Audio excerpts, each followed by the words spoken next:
The first time I realized my HOA president might actually be committing a felony, I was standing in my kitchen in socks, staring at my phone like it had personally betrayed me because our house was using 3,000 watts of electricity while every single breaker in the panel was off. Either my home had become sentient and learned how to siphon power from the void, or somebody was stealing from me with enough confidence to do it on a schedule. And yeah, before you ask, this is the same guy who once measured my neighbor's grass with a ruler like he was auditing the Pentagon. So here's the setup. My wife and I live in one of those neighborhoods where every lawn looks airbrushed, the mailboxes are aligned like soldiers, and people smile at you in a way that says, "Hi, I'm friendly." But their eyes are saying, "I know what you paid for that patio furniture." It's a nice area, honestly, but the HOA runs the place like it's a tiny kingdom, and we're all renting space in their imagination. The king was our HOA president. I'll call him Dale, because that name just feels like it came with a clipboard and a god complex. Dale was a retired engineer, and he never let you forget it. Every conversation somehow circled back to his resume or his standards, or how the neighborhood would fall apart without his leadership, which is funny. Because the only thing that actually fell apart in this story was his entire little empire. Me, I work from home doing data analysis for a tech company. Numbers, patterns, anomalies. My whole job is noticing when something doesn't add up. And because I'm that kind of person, our house has a smart meter app tied into our utility data. Not because I'm trying to be some tech bro Bond villain, I just like having information. It's comforting, like knowing your steps, your sleep, your spending, except this one was about electricity, and it turned into a nightmare. For years, our usage was boring, predictable. 2 adults, no kids, no wild appliances, no secret hobby involving industrial saws. We averaged around 15 kilowatt hours a day. Totally normal. Then one night, my phone buzzed, high usage alert. I open the app and it's showing 45 kilowatt hours. Triple. And at first, I'm thinking, okay, glitch, or maybe we left the AC cranked, or my wife's doing laundry, and I'm just not aware, because I'm the guy who forgets the dryer exists until I need a sock. But the next night it happens again. And the next. And I start noticing something that makes my skin go cold. It wasn't random. It was clockwork. Every night, right at 8 p.m., our usage would spike like someone flipped a switch, and it would stay elevated until 6 a.m., then drop right back down to normal like nothing happened. 10 hours. Every night. Same window. If you've ever worked with data, you know the difference between chaos and intent. Chaos wanders. Intent repeats. So I do what any reasonable adult does. I try the polite route first. One evening I see Dale out doing his little neighborhood patrol, strolling around like he's inspecting Normandy, head tilted, hands behind his back. And I'm thinking, maybe the neighborhood has a wiring issue. Maybe there's some grid problem. So I keep it casual. "Hey Dale," I say, "random question, have you heard of any electrical issues around here? My usage is spiking at night." He looks at me like I just asked him if electricity is real. Then he laughs, actually laughs, and goes, "Old wiring can cause weird readings. You should probably have your house checked. Or maybe you're running your AC too hard." Then, without missing a beat, he says, "By the way, I noticed your trash cans were still out after the allowed time Tuesday." And I swear it was like watching someone step on a rake and get smacked in the face by their own personality.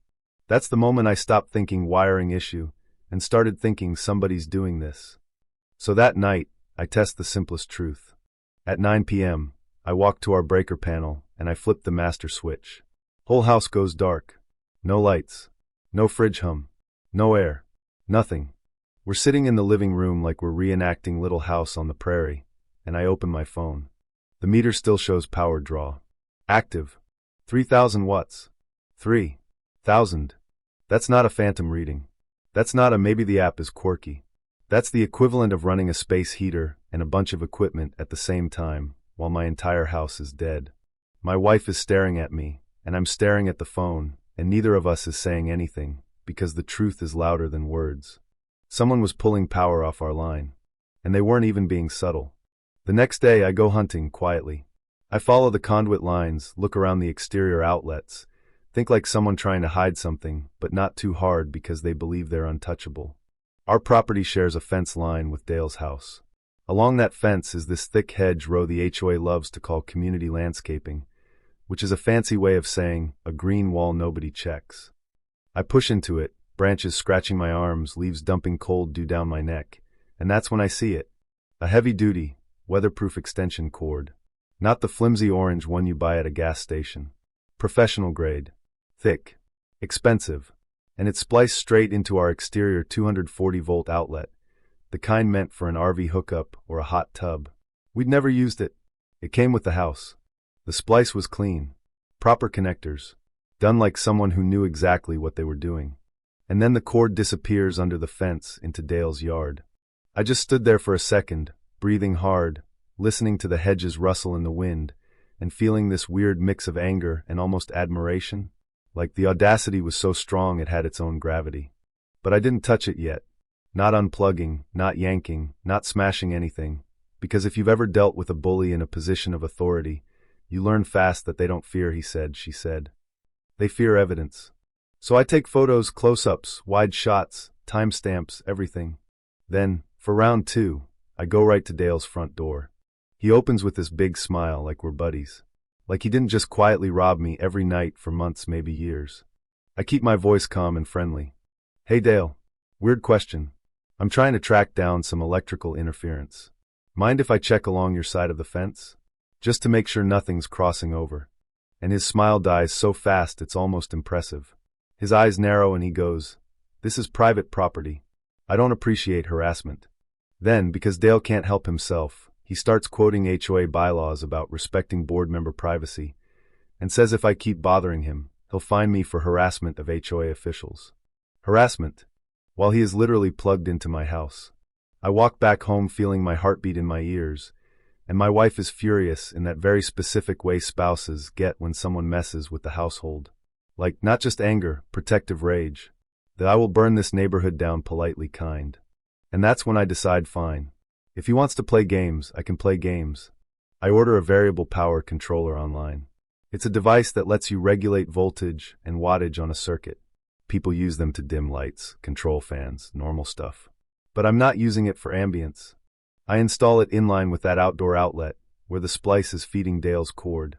Now I can control exactly how much power flows through, and I can do it from my phone. And then I wait, because Dale's backyard was famous. His pride and joy. His bragging centerpiece. A massive koi pond and waterfall system you could hear from the street. This constant rushing sound, like he'd tried to recreate nature, but accidentally invented a utility bill. Those pumps? They need consistent voltage. And when they don't get it, they complain. So every time I saw our draw spike, meaning his equipment kicked on, I'd throttle the power down. Not enough to shut it off completely, just enough to make the pumps struggle. The first time, I hear it through the night air, this awful grinding whine, like a motor chewing on gravel. I swear my wife and I looked at each other, and I had to cover my mouth to keep from laughing, because it was so absurd. Here we are, 2 adults, standing in our bedroom like we're watching a wildlife documentary, except the animal is an HOA president in distress. Within 3 days, Dale is outside at 11 p.m. in a bathrobe, flashlight in hand, pacing around his pond like it owes him money. He's crouching, tapping pipes, muttering to himself. At one point, he kicks the ground like a toddler. But that's not justice. That's just seasoning. I still need proof. So I buy a trail camera, motion activated, the kind hunters use, and I disguise it as a birdhouse. I mount it in a tree with a perfect view of the fence line and that outlet. 2 nights later, the camera triggers at 2 a.m. I pull the footage the next morning, and there he is, Dale. Clear as day. Crossing into the hedge line, messing with the connection, jiggling the plug, muttering about faulty wiring. That clip, that timestamp, that's not an accident. That's maintenance. That's intent. Now I go full spreadsheet. I pull utility statements going back 3 years. Every bill. Every usage chart. I build a comparison month by month, and the pattern is brutal. Our consumption jumps right around the time Dale moved in. Before him, we averaged around 450 kilowatt hours a month. After him, 1,350. 900 kilowatt hours being stolen every month. I do the math at our rate, then factor in the tiered pricing we got bumped into because of the higher usage, meaning we weren't just paying more, we were paying more per unit. When it's all said and done, it's thousands. And here's the part that made my stomach twist again, because the pond alone didn't explain it. The numbers suggested something bigger. More constant. More heat. So one afternoon when I know he's not home, I see him drive off. I take another look along the fence and angle my view just right. And behind his detached garage, tucked out of street sight, is a greenhouse. Not a cute hobby shed. A real, commercial-grade greenhouse with glass panels, ventilation, climate control. Inside are exotic plants, orchids, tropical stuff that needs humidity, warmth, constant temperature. He wasn't just running a pond on my electricity. He was running a whole operation. On my dime. At that point, the easy move would have been to call the cops immediately. Utility theft can be serious. Depending on the amount, it can rise to felony levels. But I wanted consequences that actually stuck. The kind that doesn't end with pay a small fine and keep bullying the neighborhood. So I call a licensed electrician I've used before. He comes out, documents everything properly, takes photos, writes a report. Then I call a buddy who works in city code enforcement. Not to do anything shady, just to confirm what I already know. He tells me straight, this is illegal, and if you've got professional documentation, you've got teeth. Saturday morning, I set the stage. The electrician parks his truck out front with the company logo shining like a badge. My code enforcement buddy stops by as a witness. And then we walk to Dale's house together, like we're heading into a duel except one of us is holding a clipboard and the other is holding a phone full of receipts. We knock. Dale opens the door, sees the electrician, sees my friend, and instantly gets defensive. What's this about? I keep my voice calm. We need to talk about your electrical hookup to my property. His face drains. I mean it. Pale. Like his body tried to evacuate his soul to avoid the conversation. He tries to play dumb. I don't know what you're talking about. So the electrician explains, professionally, about the splice, the heavy-duty connection, the power draw, the risk, the illegality. Dale's eyes dart. Then he tries a different lie. Oh, that must have been set up by the previous owner. I was told it was some shared emergency tap. I had no idea. And that's the exact moment I pull out my phone and show him the trail cam footage of him at 2 a.m. messing with the connection. Timestamp visible. 4 nights ago. The friendly act drops. He goes quiet, then asks if we can talk inside away from the street. And I smile. Nope. We can talk right here. Because that's another thing you learn late in life, usually after someone tries to steamroll you with authority.